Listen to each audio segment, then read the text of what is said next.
বদরুলের পরিণতি খুবই খারাপ।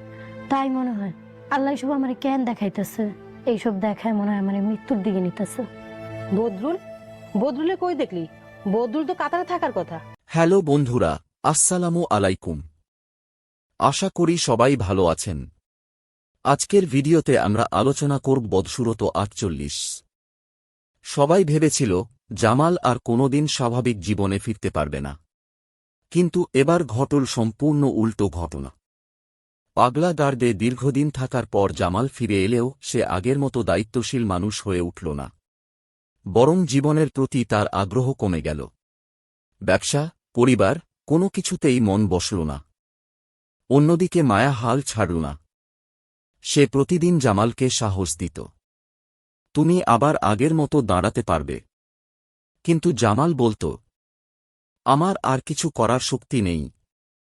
এদিকে ব্যবসা একের পর এক লোকসানে পড়তে লাগল। কর্মচারীরা বেতন না পেয়ে চাকরি ছেড়ে দিতে শুরু করল।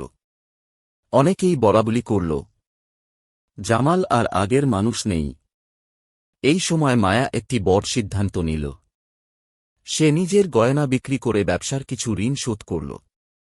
তারপর সে অফিসে গিয়ে কর্মচারীদের বলল, আপনারা আর কিছুদিন ধৈর্য ধরুন, আমরা সবাই মিলে প্রতিষ্ঠানটাকে আবার দাঁড় করাব। কর্মচারীরা মায়ার আন্তরিকতা দেখে ফিরে এল। একদিন মায়া জামালকে জোর করে অফিসে নিয়ে গেল। সে বলল, এই চেয়ারটা তোমার, তুমি না বসলে এই প্রতিষ্ঠান বাঁচবে না। জামাল অনেকক্ষণ চুপ করে রইল। তারপর ধীরে ধীরে চেয়ারে বসল। সেই মুহূর্তে তার মনে পড়ে গেল বাবার কথা, পরিশ্রম ছাড়া সম্মান পাওয়া যায় না। জামালের চোখ ভিজে উঠল।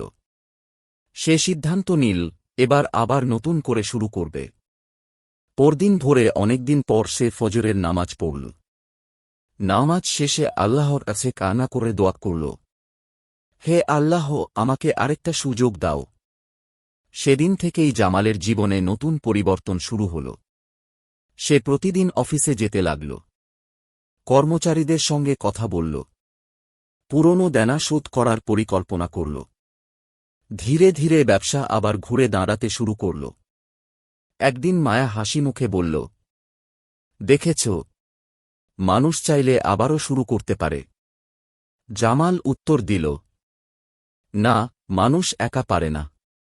আল্লাহ চাইলে আর পাশে একজন ভালো মানুষ থাকলে সব সম্ভব। এরপর তারা প্রতিজ্ঞা করল, জীবনে যত ঝড়ই আসুক, এবার আর কেউ কাউকে ছেড়ে যাবে না।